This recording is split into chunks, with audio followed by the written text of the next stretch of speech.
Hello, ladies and gentlemen, and welcome to the Discriminating Gamer. I recently went to the doctor and he said, don't eat anything fatty. I said, what, like bacon and burgers? He said, no, don't eat anything fatty. Ladies and gentlemen, today we're going to go ahead and I'm going to do a recap of my experience at Circle DC 2025.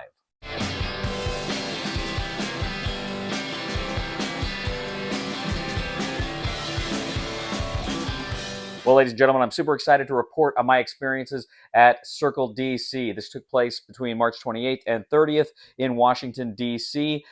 This was put on by Fort Circle Games, Kevin Bertram and his team. They put on a great con. I'm just going to talk a little bit about my experiences there. And the con actually took place at the DC History Center in Washington, D.C. From what I understand, this was there was a last-minute venue change, but it worked out great. It proved to be a great venue.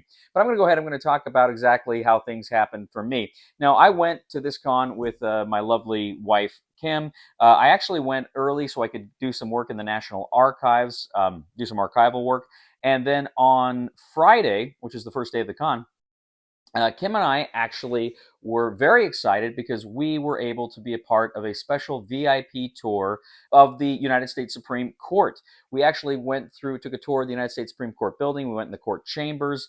It was a great tour. It's so much history there, and it was so exciting to actually set foot in that building and actually see how everything plays out and learn a lot about the judicial branch of government, which is probably the most mysterious branch of government, I think you would agree.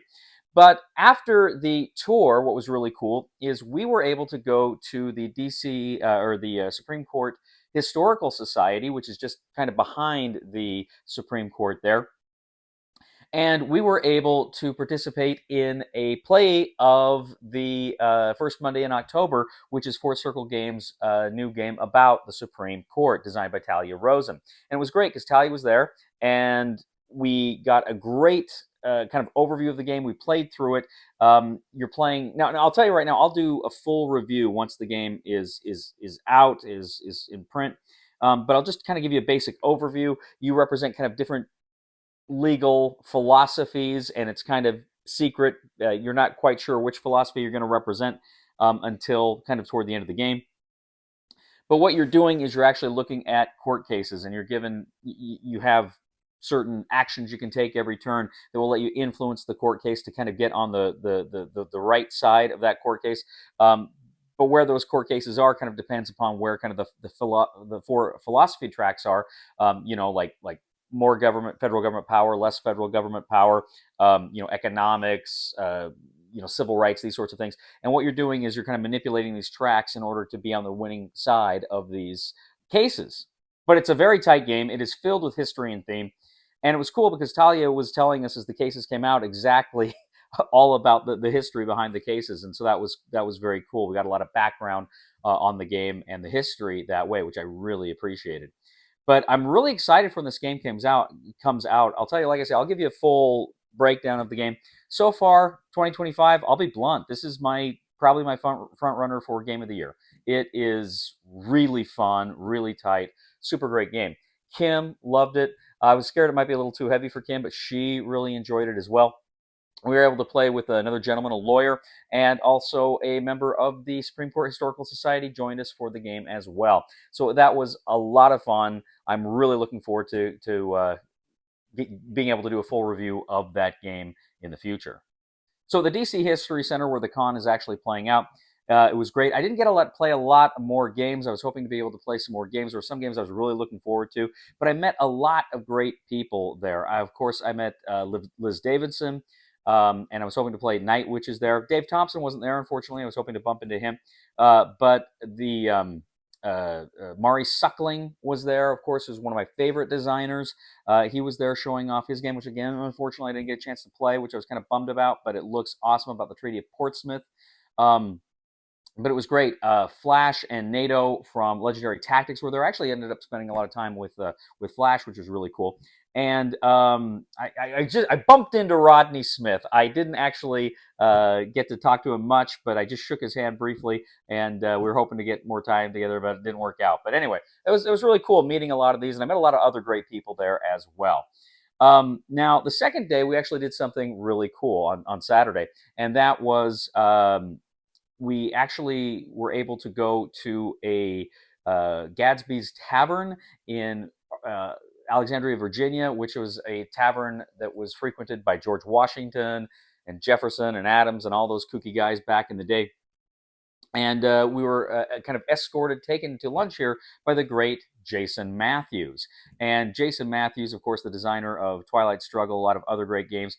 He he took us down there, bought us lunch, which was great. He didn't have to do that, but that was freaking cool.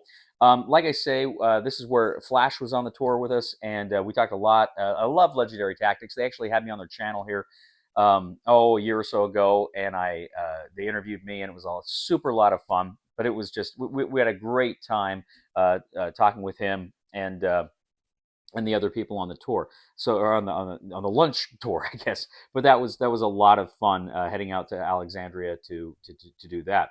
Now, the highlight of the con for me was when we got back that afternoon. We actually one of the reasons why I attended is I wanted to actually show Kevin a game I have been designing for probably over a decade now, and it's based kind of loosely on the Congress of Vienna. It's a kind of a light negotiation game I've been working on, and I showed them. He really enjoyed it. Mari Suckling was able to play it with us, and Brian Mayer, the designer of Freedom, the Underground Railroad, was there. He was able to play it. Some other lovely people were there. My wife joined in. And I mean, for me, obviously, it's a labor of love. It's a great game. And Kevin seemed to really like it. Everybody there was very, very positive and receptive. Hopefully, at some point before too long, we can make some announcements about publication, but we'll see what happens there. Still got a ways to go before that happens, but I'm super excited that a lot of people that I respect very, very much seem to really enjoy this game. So I'm super excited about that. Again, we're able to spend some time with some of the other great people there. I was able to see a lot of great games being played. I wish I could have played more. Now, unfortunately, the last day, Sunday, Kim and I were not able to attend. We had to get some things done before we caught our flight. But it was a great couple of days that we had there at Circle DC. This is something I'm hoping to be able to go to again next year. We'll see. But it was a lot of fun. We all, that is to say, Kim and I really, really enjoyed ourselves. And it was so good to meet so many great people. Now, Kim, my wife, is an artist, and frankly, she likes board games a lot. She's not the fanatic about them that I am. And I was a little scared she might be bored there. And she kept telling me how cool it was and how in awe she was of so many creative people making their creations come alive. She saw all the games there and all the prototypes, and she said she was kind of floored by how cool that was. And it was kind of neat to see the hobby through her eyes there. And so that was a lot of fun as well. But Kevin, as I say, Kevin and his team just put on an absolutely fantastic con. I'm so grateful that I was able to go, that I was able to attend. I was so grateful to the hospitality extended to me by Fort Circle Games and the con. And like I say, I don't do a lot of cons. In fact, before this, I've only ever done a few when I was in Utah at SaltCon. So I was really excited to see what this con had to offer, and it was absolutely fantastic. All the other scientists in my field keep on calling me insane. They should have invented themselves some kind of shield, yeah. 'Cause in these jars I'm holding all of the brains. Oh, it's not easy being a genius. It's not easy being a super evil genius. Whoa, you don't know how I feel, so you must be killed because you're not an evil genius like me.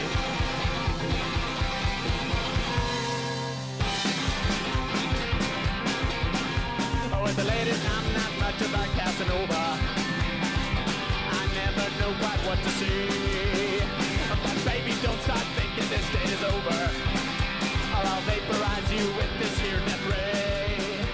You know, ladies and gentlemen, I really hope that you do like this video and subscribe to this our channel. Please like us on social media, subscribe to us there as well. Leave a comment. Let me know what you think. Did you go to Circle DC? Would you like to go in the future? Please, I'd love to hear from you here about that. And also, too, critically, please check out my other channel, Cody Carlson, PhD, where we talk about history, military history, and fun things like that. And also, too, if you really like what you see on this channel, I would humbly ask you to click on the Super Thanks button and leave a tip. Did you know, ladies and gentlemen, that if you swallow a D20, you become a really slow dice tower? It's not easy being a super, super evil genius. Whoa, whoa,